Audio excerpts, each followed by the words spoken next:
What's up everyone? Welcome back again to my YouTube channel. So ngayon pag-usapan natin kung ano nga ba, anong kahalagahan ng meron tayong tatay or parents sa ating pagninegosyo.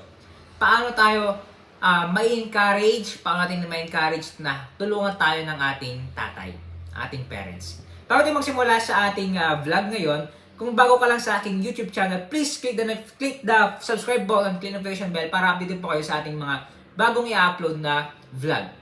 At the same time, pag na-reach po natin yung 100k subscriber, ay magpapa-giveaway po tayo. Ngayon, punta na po tayo sa ating topic ngayon, this vlog na to. Kung makita nyo po sa aming thumbnail, bago nyo po i-click itong video na to, makita nyo po yan si Papa ko, si Papa Edgar Viloria.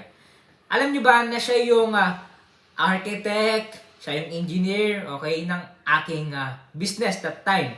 Sa shop namin, siya yung nag-ayos, okay, nagpintura, at kung makita naman natin, so makita nyo sa mga picture ko, sa mga thumbnail ko, sa mga YouTube video ko, is yung meron kaming shop doon na malinis, maganda.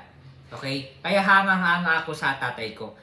Ito, para tulungan kayo ng parents nyo, dapat meron silang makitang small success. Dati kasi talagang nagkaroon ako ng business na nag-start lang ako sa bahay, okay, malit lang na tarpaulin. At the same time, yun, mas lalong natuwa yung tatay ko, okay? Okay, ito ganyan, nagkaroon ako ng mga investor, nagkaroon ako ng empleyado. Siyempre, that's the pride of the father, okay? Kasi, yung anak ko, ganito ganyan. So, that time, okay, siyempre, nung maganda yung mga na-encourage ganyan. Kaya na-encourage natin na siya yung kinukuha natin na gumawa and everything, yung mga problema sa business natin, especially doon sa office, okay?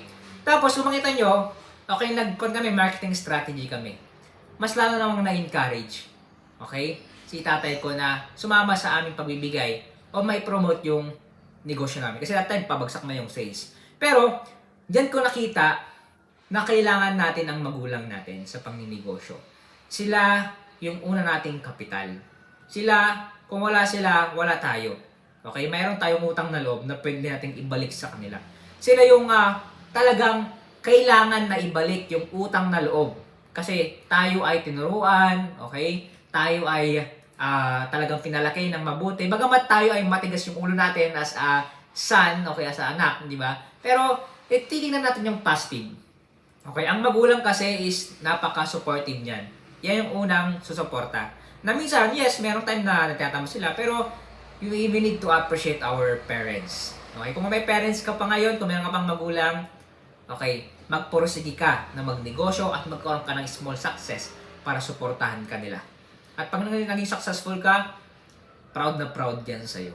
Okay? So, dito muna tayo. Okay, lagi nyo tandaan na ang magulang ay mahalaga sa ating buhay. Ang ating magulang ay mahalaga sa ating buhay. Bago tayo matapos sa ating vlog, meron tayong binibentang negosyo reality na libro para po sa inyo, para po sa mga gusto magsimula ng negosyo, may mga problema and everything about businesses, okay? Pwede po kayong mag-order itong libro na to. Medyo mahal to pero worth it naman po. At the same time, hindi nyo malalaman kung bakit mahal itong libro na to.